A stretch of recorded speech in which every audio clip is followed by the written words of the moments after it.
Well, it's double XL Melon again. And I tell you what, hell have no fury like Rogue Scorn. Jason, what a cracker this was. This show is on fire. It just seems to up its game with every episode. It does. It does. And it doesn't muck around this episode. We just see Rogue in full revenge mode. Um, and one thing, of course, I love and I'm a sucker for is when we start getting other characters from outside the X-Men universe. And so we get a couple this week, don't we? We did, yes. We got General Thunderbolt Ross, and we got the one and only Captain America. Yeah, seeing Cap come back was kind of cool, And you forget from the original series because it's been so long since I'd watched them that occasionally they do that. We get those characters from all over the Marvel universe, but really, that for me, it's not what made this episode great. It's just the storytelling in this is so on point. The fact we go to Madripoor again, which is very cool. So, Yeah. yeah, this continues to weave a fantastic web. This show. It. I'm letting a dog in. Hold on. Sorry, I had a dog with its little Wolverine claws just going shink, shink, shink. Ching, ching, ching. Fair enough. Yeah, this episode was full of locations, but I was more interested in the emotional impact of what we witnessed. I mean, there was so much goodness in this episode. For one of my favorite mutants is now on board what looks like a regular capacity, and that's Nightcrawler. He got his own title card in the show last week, and he shows up now, and he seems to be part of the core group. And I love. He gave a wonderful speech. He did, and it was heartbreaking. Just the whole thing about, Gambit didn't recognize his own self-worth, but he was probably bluffing this entire time. That was great words excellent. And such a great tribute to that character. And then Rogue just going rogue, I guess, using her fight moves from the Capcom video game for one thing to take out all the soldiers.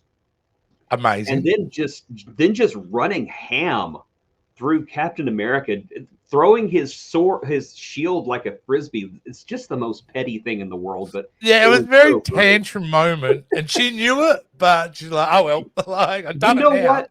She deserves a little bit of pettiness in her life at this point. I'm all for it, Rogue. Honey, you be as petty as you want to be. And then my favorite moment in the entire episode was when they catch Gyrick about to jump off the building, and she lets him go. Yes. Yeah. Wow. And of course, Wolverine's like, she just did what we were all thinking about doing. It's like such a Wolverine thing to say. But she did it. There was the shockwaves through the X-Men on that alone was huge. But I've got to give you credit where credit's due. I mean, we'd had a discussion who potentially, I think I'd mentioned about Mr. Sinister being the big bad and proven pretty wrong pretty quickly on that one. We got we're at a level up now. We've got another big bad. Yeah. His name is Bastion. Is it Bastion? Bastion, just like the kid in the Never-Ending Story. Yeah, little different, I think. A little different. Just a smidge. It was great seeing Trask in this in the way of. Yes. I wonder if he will get a cinematic retelling. I mean, I love what Peter Dinklage did, but we only got so much of him. Like, Trask is one of those multi-movie villains in my mind. You could really. I agree, and I'm sure whenever the MCU takes charge of the X-Men full tilt, I'm sure there's probably plans for him. I have got a little bit of praise for this show because I just realized with this episode, and I don't know why it took me so long to realize this, but Wolverine has been off to the side for almost every single episode. He's only had a few scenes to himself, and I thought, you know what? They're not shoving Wolverine in our face. They're not saying, you love Wolverine, here's your Wolverine, here's more Wolverine. They're letting all of these other characters shine, and they're just letting Wolverine play a supporting role. One, I think that's great for the X-Men. Don't get me wrong. I love Wolverine. I love the guy, but he gets too much attention.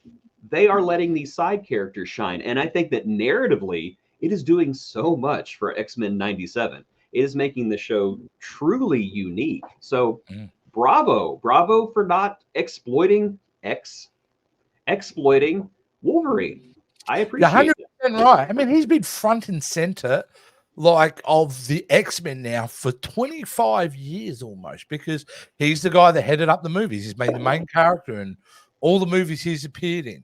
And obviously all the supporting animated series and all that all put Wolverine, didn't they, at the front and center, the ones that came out Yep. post the X-Men movies.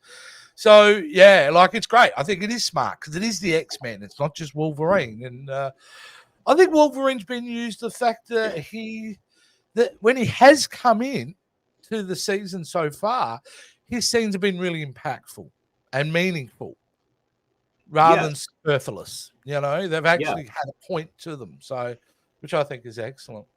Wolverine is like the MCU's version of Harley Quinn right now. Because DC shoves Harley Quinn in our faces. 20th Century Fox, I should say, shoved Wolverine in our faces. And it's good to see him get into the side seat for a while and let Rogue and Gambit and Beast and Nightcrawler have their time in the spotlight. Yeah. Well, that's the thing. You've got this rich tapestry of these really complex, diverse characters.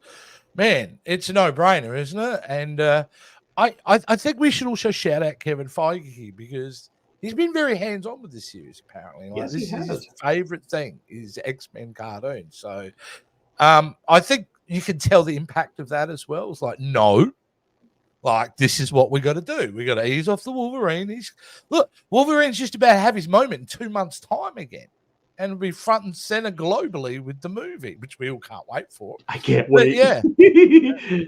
Yeah. Nah, look, LFG, LFG, absolutely. But yeah, okay, back to this episode. Yeah, it's a great episode. I like the idea of finding out who the OZT are. And what all that connection is, the advanced Sentinel program they got going, which they look more like Terminators at this point, like almost a mix of T1000 and T800s, but very, very cool. So there was a lot to bite on in this episode, very emotional, a lot of exposition, definitely drove things forward. And the reveal of the new big bad and Jason. The next 3 episodes are all part of one arc, and they're just calling it Tolerance is Extinction. That's the title. Very interesting. And you know what? I'm going to theorize some more. I don't think Bastion is the big bad. I didn't call him either. I said he's the next level up. Yeah. I feel like this is structured like a video game in some ways. I think there's somebody else pulling the strings. Yeah. Absolutely. I'm not going to say who, but I've already said who it might be, but could also be another guy we saw in the opening credits a couple of times. Could be like right at the end, just before they meet that bit. Yeah, in the front straight. Yeah. You got to do that, by the way. If you haven't done that, when they play the intro, the moment where they come running together, they do have just for about 6 or 10 frames, this image of looks like the even bigger, badder villains. You kind of pick See, now I didn't know that. I need to go look that up now. Yeah, I can show you. Yeah, I'll have a screenshot of it next week. Okay. All right, guys, that's it. That's what we thought of this week's episode of this incredible, delightfully, so much better than it needed to be, and I'm thankful for it, X-Men 97. So until next time, guys, we'll see you then. Wow. There you go. Everything else pales in comparison. Yes.